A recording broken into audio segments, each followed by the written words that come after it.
Good day, Orteans. Your lecturer for today is Professor Allan Santos, top 5 in the March 2012 Criminology's licensure examination. Don't forget to subscribe and press the bell button to receive the latest updates. Take it away, Allan. Dito na tayo. Okay, sinabi ko na rin. Okay. I already told you. The Chief of Police in Indonesian National Police is called, okay, the answer is Kepolri. Delta. The answer is Kepolri. Delta. So very good, Kadong, ha? Okay, you're good. Ngayon, ito pa, no? PNP personnel with UNSAS eligibility and has no previous UN mission deployment is the blank priority in the selection process. For example, may nakasabayan ka mag-apply. Ikaw meron ka ng experience sa UN at yung kasabayan mo mag-apply ay walang experience. Okay? So, sino ang ipra-priority? According to John Mark Javier, Sir, first, pagwala po. Pagwala. Tama ka. Okay? Hindi katulad yan ng ibang trabaho kung saan meron kang experience ay mas tatanggapin ka. Okay? Huwag naman swapang. Laki ng dyan, allowance eh. Pagbigyan mo yung iba, share the blessing. Okay? So, the answer, okay, dito yung no previous UN deployment is the first priority. Delta ang sagot. So, tama ka dyan, Mark. The Interpol is focused in investigating what classification of crime? What classification of crime? Ang sagot, cross-border crime, Charlie. It is also called transnational crime. So, sir, ano naman yung tinatawag na international crime? So, may dalawang meaning yan. Yung isa, an international crime is the violation of the international law. Of the international law. Like, for example, crimes against mankind, like genocide. Diba? So, international crime yan. Yung isang, because of beliefs, religion, because of political affiliation, because of culture, ethnicity, pinatay yung group ng mga tao na to. That is genocide. So, that's an example of international crimes because it is a violation of international law. Pero yung isa naman, okay, parang transnational crime pero may konting difference. No, kumbaga ang mag-o-origin siya doon sa country mo. Sa country kung nasaan ka and then papalabas siya sa ibang bansa. Like for example sa atin sa Pilipinas, no? Okay, nagbenta ka ng drugs. Then dinala sa China. Is that a transnational crime? Yes. Is that an international crime? Okay, kung international. Yes then. Okay? So, pag nandito ka sa Pilipinas and then the commission, no, hindi naman Pilipino but from Mexico and to the other country, transnational crime yun. Okay? So, I want you to understand it. Let us now proceed to number 24. Okay, dito tayo. Age qualification. Nga pakisagot. The age qualification of the PNP applicant for UN Peacekeeping mission is letter A, not less than 21 years old, not more than 30, parang sa police na.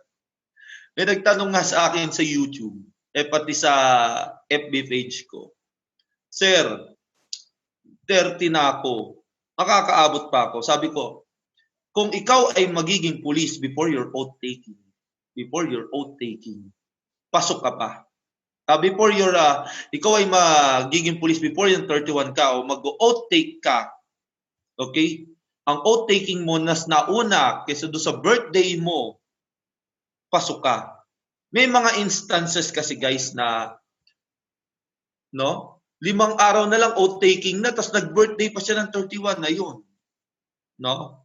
So, pero pinapayuhan na yun guys, bago pa sila nag-apply. Pag na-determine na, birthday mo pala, ito yung oath taking namin. Pero minsan, nagsusugal. Okay? Nagsusugal. Kasi baka mamaya mausog yung oath taking. Naka-ready na siya doon. So, baka mamaya mausog ng ilang araw o linggo ang oath taking. Di, nakapasok na siya. Pero may iba na hindi nanalo, nag-overage. Imagine, no? Nag-overage ka, 3 araw na lang oath taking. Sayang. Okay. So, balik tayo dito. Okay. May mga sumagot, si Dong, Raven, and John.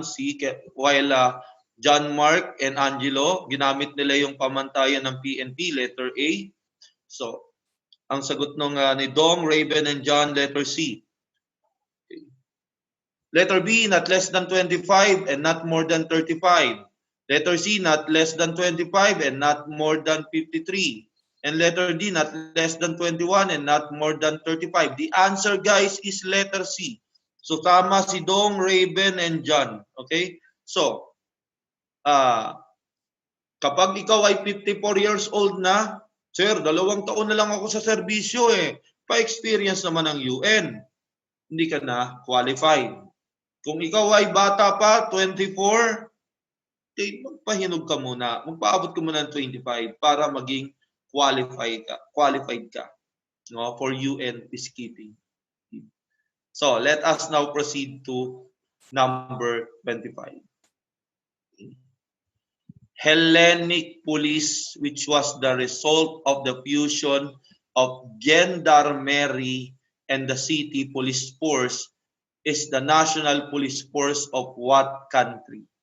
Okay, ito yung tawag Pero ang tunay na pangalan nitong ng Hellenic Police okay, papagalan ko lang. Hellenic Astainomia. So the spelling is E-L-I-N-I-K-I,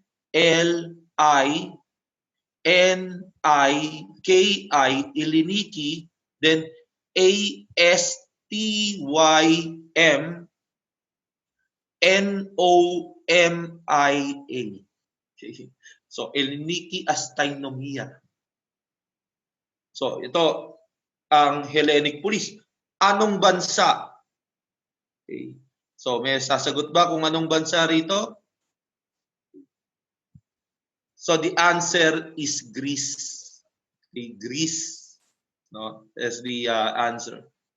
So sa East Germany guys, sir, bakit East West Germany? Guys, dati kasi guys, na magkahiwalayan, nagkaaway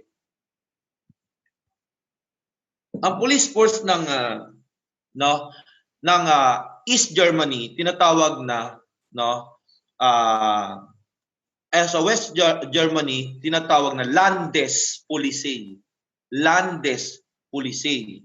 Dati Landes. Kasi dati decentralized sila Yung East may sariling police, pati yung West may sariling police. Sa West Germany, Landespolizei.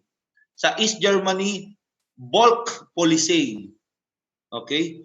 Then, nagkaroon ng isang police organization na naging centralized na in national scope. So in Germany, ang national nila or federal police ay tinatawag na Bundespolizei. Bundespolizei. So, take note of that Letter Z yung hindi yung Polizei, letter Z yung doon. Hindi S, okay? Letter Z. Bundespolizei. If you want to learn more from him, take our Road to 1 Million challenge. If this channel hits 1 million subscribers, we will release the rest of his lectures. Or you can watch the rest of his lectures now by enrolling in Ortea Criminology Review. Just message us on our Facebook account for more details. See you soon, Orteans!